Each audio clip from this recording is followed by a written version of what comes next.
하나님 말씀은 마태복음 19장 13절에서 22절까지 말씀입니다. 생명의 삶 32페이지고요. 마태복음 19장 13절에서 22절까지 말씀.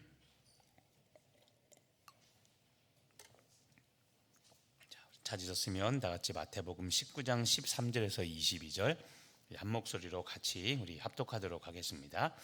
그때 사람들이 예수께서 안수하고 기도해 주심을 바라고 어린 아이들을 데리고 제자들이 꾸짖거늘 예수께서 이르시되 어린 아이들을 용납하고 내게 오는 것을 금하지 말라. 천국이 이런 사람의 것이니라 하시고 그들에게 안수하시고 거기를 떠나시니라. 어떤 사람이 주께 와서 이르되 선생님이여 내가 무슨 선한 일을 하여야 영생을 얻으리이까? 예수께서 이르시되 어찌하여 선한 일을 내게 묻느냐? 선한 이는 오직 한 분이시니라. 내가 생명에 들어가려면 계명들을 지키라. 이르되 어느 계명이오니이까? 예수께서 이르시되 살인하지 말라, 간음하지 말라, 도둑질하지 말라, 거짓 증언하지 말라, 내 부모를 공경하라, 내 이웃을 내 자신과 같이 사랑하라 하신 것이니라. 그 청년이 이르되 이 모든 것을 내가 지키었사온데 아직도 무엇이 부족하니이까? 예수께서 이르시되 내가 온전하고자 할진대 가서 내 소유를 팔아 가난한 자들에게 주라. 그리하면 하늘에서 보화가 내게 있으리라. 그리고 와서 나를 따르라 하시니 그 청년이 재물이 많으므로 이 말씀을 듣고 근심하며 가니라. 아멘. 자, 지금 읽은 말씀 내용이 어떤 내용인지 우리 오늘의 말씀 요약을 한번 보겠습니다. 사람들이 예수님께 어린아이들을 데려오자 제자들이 꾸짖습니다. 예수님은 어린아이들을 막지 말라 하시고 천국이 이런 자의 것이라 하십니다. 한 부자 청년이 예수님께 영생을 얻고자 질문합니다. 소유를 팔아 가난한 자들에게 주고 예수님을 따르라는 말씀에 부자 청년은 근심하며 돌아갑니다. 자, 오늘 첫 번째 제자들과 예수님 사이의 오간 주제가 무엇이냐면 어린 아이에 관한 겁니다.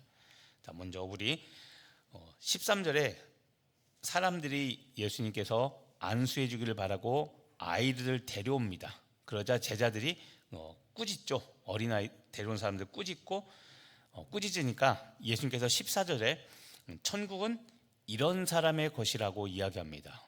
어떤 사람이냐면 어린아이를 용납하고 어린아이가 내게 오는 것을 금하지 말라. 그러면서 천국은 이런 어린 사람, 어린아이와 같은 사람들의 것이라고 예수님이 이야기를 합니다. 천국이 어린아이와 같은 사람의 것이다라는 말. 자, 그럼 먼저 생각해 보시기 바랍니다. 어린아이가 어떤 존재입니까? 어린아이는 작고 연약하죠. 그리고 돌봄이 필요한 존재가 어린아이입니다. 또 어린아이가 어떠냐면 어린아이는 별로 중요하지 않다고 여겨지는 존재죠.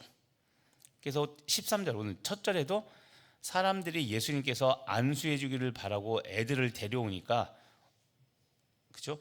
그러니까 제자들이 꾸짖죠. 꾸짖는 게 뭡니까? 뭐 이렇게 중요하지 않은 애들을 사람들을 데려왔느냐. 그러니까 우리나라도 그러죠. 어른들이 있을 때 하는 말이 뭡니까? 애들은 가. 그렇죠? 별로 중요하지 않다는 겁니다. 또 어린아이는 스스로 문제를 해결할 능력이 없습니다. 그래서 전적으로 부모, 그렇죠? 자기 부모를 의지하는 존재가 어린아이입니다. 그러니까 자녀들은 항상 엄마, 아빠 부르죠. 본인이 문제를 해결할 능력이 없기 때문에 그런 겁니다. 그런데 예수님께서 천국은 바로 이런 사람, 이런 어린아이와 같은 자, 그런 사람의 것이라고 말씀하고 있죠. 그러니까 이 말이 어떤 뜻이냐면 결국 천국은 어린아이처럼 전적으로 의지하는, 하나님을 의지하는 그런 믿음을 가진 사람의 것이라고 이야기를 한 겁니다. 그게 천국은 어린아이와 같다는 이 말씀에 담긴 의미입니다. 이게 이제 첫 번째 일어난 오늘 사건입니다. 자, 그리고 나서 아이에게 안수를 하시고 이제 그 자리를 15절에 보면 떠나십니다. 그리고 나니까 이제 두 번째 사건이 펼쳐집니다. 16절에 보니까 어떤 사람이 와서, 이제 우리가 알고 있습니다. 청년입니다. 20절에 보면 청년이라고 되어 있죠. 자, 16절에 보니까 한 청년이 예수님께 와서 어떤 질문을 하냐면 이런 질문을 합니다. 내가 무슨 선한 일을 하여야 영생을 얻으리까? 자, 청년이 궁극적으로 원하는 것은 영생입니다. 영생을 어떻게 하면 얻습니까? 그런데 이 말 안에 이 청년의 의도가 담겨 있습니다. 무슨 선한 일을 해야 영생을 얻습니까? 이 말은 율법을 준수해야 구원을 받는다는 전제 조건을 이 청년은 이미 가지고 예수님께 질문을 한 겁니다. 율법. 믿음이 아닌 율법을 준수한 행위 구원을 은근히 이 청년은 지금 전제로 하고 예수님께 물어본 겁니다. 그러자 예수님께서 17절에 보면 계명들을 지켜라. 계명들을 지키면 내가 생명에 들어갈 것이다 라고 이야기를 하십니다. 내가 생명에 들어가려면 계명들을 지키라. 그러자 이 청년이 물어봅니다. 어느 계명을 지켜야 됩니까? 라고 물어보죠. 그래서 예수님께서 18절에 보면 살인하지 말라, 간음하지 말라, 도둑질하지 말라, 거짓 증언하지 말라. 19절에 내 부모를 공경해라, 이웃을 내 몸과 같이 사랑해라 라고 10계명 중에 전부가 아닌 몇 가지 일부를 쭉 말씀을 하십니다. 그리고 나서 20절에 이 청년이 말하죠. 내가 모든 것을 지켰습니다. 아직도 무엇이 부족합니까? 라고 말하자 예수님께서 21절에 이 계명을 잘 지킨 청년, 내가 아직도 무엇이 부족합니까? 라며 계명을 잘 지킨 청년에게 이 요청을 하십니다. 자, 내 소유를 팔아 가난한 자들에게 나눠주라고 이야기합니다. 계명을 잘 지켰다고, 10계명을 잘 지켰다고 자부한 청년에게 예수님께서 내 소유를 팔아 가난한 자들에게 나눠주라고 이야기를 하셨습니다. 자, 다시 한번 이 대화 내용들을 보면요, 이 청년이 말합니다. 10계명을 예수님께서 지키라고, 계명을 지키라고 이야기하면서 말하자 청년이 무슨 계명을 지켜야 됩니까? 그러자 예수님께서 10계명 중에 일부를 쭉 이야기합니다. 자, 이야기했더니 이 청년이 20절에서 이 모든 것을 다 지켰는데 아직도 무엇이 부족합니까? 라고 이야기하죠. 자, 아직도 무엇이 부족합니까? 이 말 안에는 나는 부족한 게 있다 없다? 없다는 겁니다. 그런데 이것은 스스로 자기 자신을 판단하는 거죠. 내가 볼 때 나는 계명을 다 지켰으니까 나 부족한 거 없습니다. 계명 지키지 못한 거 없습니다 라고 이야기를 했죠.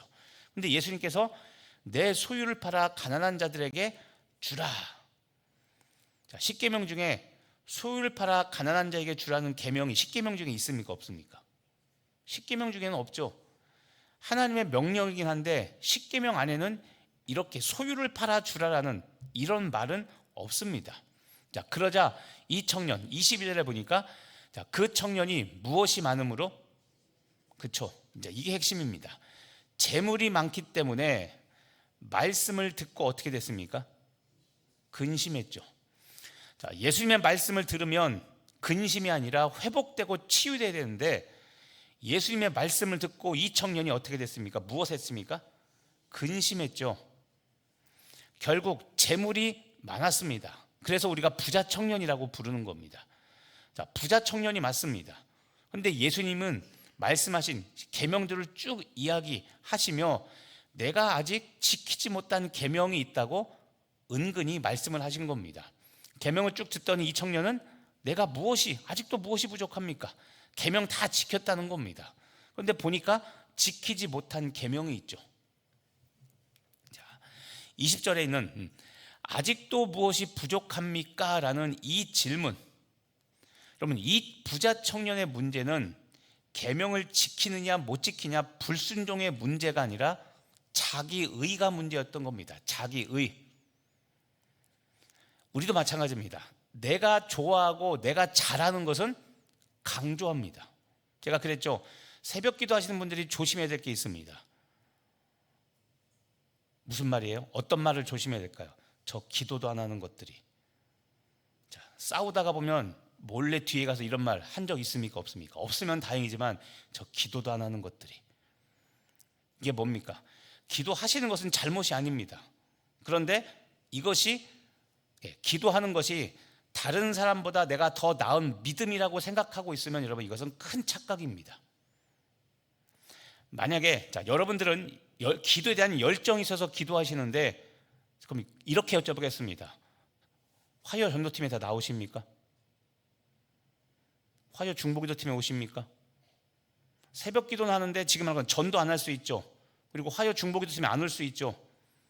그러면 거기에 나오는 사람들이 저 전도도 안 하는 것들이 새벽 기도만 하고 자빠졌네. 새벽 기도는 하면서 화요 중보기도도 안 나와?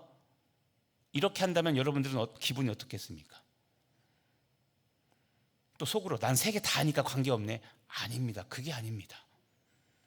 이 무슨 이야기냐면, 우리 인간은 이기적이라 내가 잘하는 것, 내가 관심 있는 것, 이거는 내가 하죠. 관심 있고 잘하니까. 그런데 그걸 안 하는 사람이 있으면 지금처럼 비판합니다. 그게 자기의입니다. 자기의. 그러니까 회의 때 뭐 할 때 발언을 하죠. 그런데 본인은 그렇게 안 지키면서 하는 사람이 있습니다. 이게 최악이죠. 본인은 안 지키면서 옳은 말 하는 사람, 이게 최악이죠. 근데 본인은 지키니까 회의석상에 일어나서 자신 있게 이야기합니다. 그런데 그것을 은근히 내세우고, 나는 하니까 니네는 안 하지, 그러니까 니네 못됐어라고 이것을 믿음에 갖다 비유하고 비판하면 그것도 똑같은 겁니다. 그게 자기의입니다. 이 청년이 아직도 무엇이 부족합니까? 자기는 계명 다 잘 지키고 있다는 것을 은근히 드러내는 자기 자랑, 자기의입니다. 이게 문제였던 겁니다. 그런데 하나님이신 예수님께서 그걸 모르시겠습니까? 그래서 이야기하죠. 네 소유 팔아서 하는 사람에 나눠주라고. 근데 결국 못하죠. 왜냐하면 근심하며 갔죠. 이게 뭡니까? 순종했다는 겁니까? 안 했다는 겁니까? 돌아가서 안 했다는 거죠. 본인이 그렇게 원했던, 무엇을 하면 영생을 얻습니까? 계명을 다 잘 지켰다고, 자기는 계명을 다 지켰으니까 난 영생을 얻을 수 있어라고 확신했던 이 청년이 완전히 무너지는 거죠. 결국 이 청년의 문제가 뭡니까? 재물, 소유에 대한 의존, 그리고 자기가 소유하고 있는 그 재물을 잃을까봐 두려워 근심하며 그냥 가버렸죠. 계명을 잘 지킨 게 아니라 이 청년 안에는 재물이 우상이 되었던 겁니다. 아이러니죠. 영생을 갈망하면서도 더 큰 가치,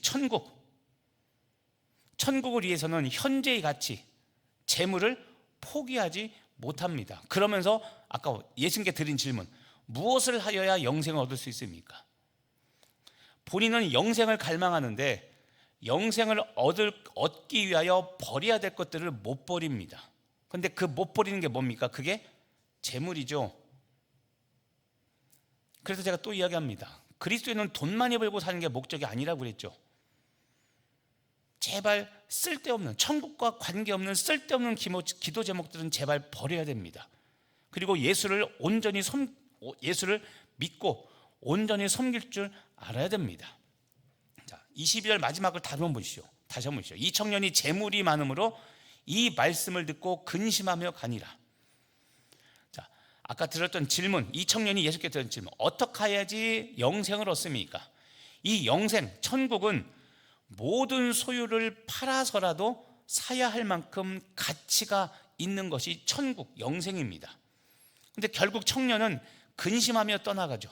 왜냐하면 본인은 이 땅에 살면서 이 재물이 천국보다 더 귀하게 그렇게 본인 스스로 생각하고 있었기 때문에 이 청년은 천국이 아닌 결국 재물을 선택해서 떠나갔습니다. 우리가 스스로 던져야 될 질문입니다. 재물을 의지하느라 정작 누구를 의지하지 못합니까? 하나님을 의지하지 못하죠. 여기서 중요한 게 있습니다. 아까 예수님이 이 청년이 어느 계명을 지켜야 됩니까? 물어봤을 때 10계명을 쭉 이야기를 했죠. 그런데 여러분, 제1계명이 무엇이었습니까? 오늘 나오지 않지만 우리가 알고 있는 10계명의 첫 번째 제1계명, 나 외에 다른 신을 두지 말라. 자, 이 청년에게는 무엇이 신이었습니까? 재물이 신이었던 겁니다. 재물이 하나님이었던 겁니다. 자, 말로는 하나님을 섬긴다 하는데 정작 이 청년에게 하나님은 하나님이 아닌, 우리가 믿는 하나님이 아닌 재물이 하나님이었던 겁니다. 그런데 여러분, 자, 우리가 이미 마태복음에서 봤던 말씀이 있습니다. 마태복음 6장 24절에 보면 예수님이 재물에 대하여 명확하게 하신 말씀이 있죠. 자, 한 사람이 두 주인을 섬기지 못할 것이니. 자, 두 주인이 나옵니다. 한 주인은 누구냐면 하나님이고, 또 한 주인은 누굽니까? 재물, 소유입니다. 그런데 분명히 했죠. 두 주인을 섬기지 못합니다. 이 말은 하나님과 돈을 같이 섬길 수 있다 없다? 없다는 겁니다. 그래서 설명합니다. 혹 이를 미워하고, 하나님이든 재물이든 둘 중에 하나를 미워하고, 그리고 저를 사랑하거나, 하나를 미워하고 저를 사랑하거나, 혹은 하나를 중요하게 여기며 또를 하나를 경히 여기거나, 둘 중에 하나를 선택해야 되지 두 가지를 다 선택하지 못한다는 겁니다. 둘 중에 하나, 양자택일이지 양자 두 가지를 다 섬기지 못한다. 그래서 너희가 하나님과 재물을 겸하여, 중요합니다, 겸하여 함께 섬길 수 없다는 겁니다. 그럼 여러분도 아까 제가 그랬죠. 제발 잘못된 기도하지 말라고. 자, 돈 많이 벌게 해달라, 이런 기도는 할 필요가 없고, 온전히 하나님만 섬기게, 온전히 하나님만 잘 섬기게 해달라고 기도하면 되는 겁니다. 왜냐하면 우리는 돈에 대한 선택권이 있습니까? 없습니까? 없습니다. 왜냐하면 두 주인을 섬길 수 없다고 했기 때문에 이건 생각해볼 조차 필요 없는 겁니다. 돈 많이 벌어 사는 것은 포기하시고 어떻게 하나님을 잘 섬길까를 고민하시면 됩니다. 그러면 마태복음 6장이죠. 24절입니다. 33절에 유명한 말씀이 있습니다. 그 앞에 너희는 무엇을 먹을까, 무엇을 마실까, 무엇을 입을까 걱정하지 말라. 이 모든 것은 이방인이 구하는 것이라고 했고, 마태복음 6장 33절 그 다음에 너희는 먼저 그의 나라와 그의 의를 구하라. 그리하면 이 모든 것, 먹고 마시고 입는 것을 더해 주신다고 그랬죠. 바로 이 이야기입니다. 다시 말하지만 여러분, 하나님과 재물은 동시에 섬길 수 없습니다. 그래서 또 이야기합니다. 자, 우리가 하는 기도 내용들 혹시 이런 게 있으면 안 됩니다. 하나님이 11조 1,000만 원씩 하게 해주세요. 얼마나 좋습니까? 한 달에 1억 버는 겁니다. 또 하나님 선교, 구제헌금 막 11조를 포함한 이런 헌금 많이 할 수 있게 돈 많이 벌게 해주세요. 자, 하나님도 섬기고 돈도 많이 벌고 누이 좋고 매부 좋고 꼭 먹고 알 먹고. 그런데 이야기했죠. 두 주인을 섬길 수 있다 없다? 없습니다, 여러분. 그러니까 이런 것은 하지 말아야 되는 겁니다. 그런데 우리가 쓸데없는 말, 제발 잘못되면 하나님의 영광을 위하여. 하나님은 거지가 아니니까 돈 걱정하지 마시길 바랍니다. 그러니까 안 믿는 사람들은 우리 기독교인들은 무슨 뭐 돈에 미친 줄 알잖아요. 자, 삶에 적용해 보시길 바랍니다. 여러분, 재물을 추구하는 사람은 재물을 다스리는 주인이 아니라 결국 재물의 종으로 살아갑니다. 이게 성경이 말하고 있는, 예수님이 말하고 있는 중요한 내용입니다. 두 주인을 섬길 수 없습니다. 그런데 이 청년은 이야기했죠. 말로는 하나님을 섬긴다 하는데 실제로는 무엇을 섬기고 있습니까? 재물, 돈을 섬기고 있죠. 그러니까 이 말씀을 듣고 이 청년이 어떻게 합니까? 청년이 아까 말한 청년이 재물이 많음으로, 자, 믿음이 많음으로, 하나님과 이웃을 향한 사랑이 많음으로가 아니라 재물이 많음으로, 중요한 거, 이 말씀을 듣고 무엇 하더라? 근심하며 갔다고 그랬죠. 자, 예수님의 말씀, 진리의 말씀을 들으면 치유되고 회복돼야 되는데 중요합니다. 이 말씀을 듣고 근심하며 가니라입니다. 자, 진리를 들었는데 결론이 무엇입니까? 근심입니다. 이게 뭡니까? 믿음이 있다는 겁니까? 없다는 겁니까? 없다는 거죠. 본인이 말한 계명 지킨 거 다 가짜라는 겁니다. 자, 여러분, 영생을 원하지만 재물을 버리지 못한 이 청년의 모습이 혹시 나의 모습 아닌가 오늘 돌아보시길 바랍니다. 무엇이냐면 중요합니다. 재물이 아니라 다른 것들을 여러분 적용해 보시라는 겁니다. 재물이 아닌. 자, 영생, 천국을 가로막는 내 마음의 우상이 무엇인가 하는 겁니다. 오늘 이 청년은 돈, 재물이 문제였지만 여러분 안에 시간, 바빠서 예배 못 드린다면 시간이 나에게 우상입니다. 피곤해서 못한다면 피곤이 나의 우상인 겁니다. 명예, 안정, 심지어 내 가족이나 자녀, 그 다음에 여러분의 성공 등 재물뿐만이 아닌 이 하나님, 이 청년처럼 이 청년이 재물이 많으므로, 자, 이 재물 가운데 다른 단어를 넣어보시길 바랍니다. 여러분이 나 이것 때문에 못해, 또는 항상 이것 때문에 근심하는 게 있다면 하나님 앞에 예배, 기도, 사역, 섬김, 그 모든 것 앞에 근심하게 되는 것이 있다면 그게 내 우상인 겁니다. 오늘도 다시 한번 이야기하지만 청년이 재물이 많으므로 이 말씀을 듣고, 예수님의 말씀을 듣고 근심하게 됐습니다. 자, 여러분 안에 하나님을 위하여 무엇을 하려고 하는데 이것 때문에 근심해서 못하게 하는 것, 그게 무엇인지 오늘 우리가 회개해야 되는 겁니다. 천국은 이야기하죠.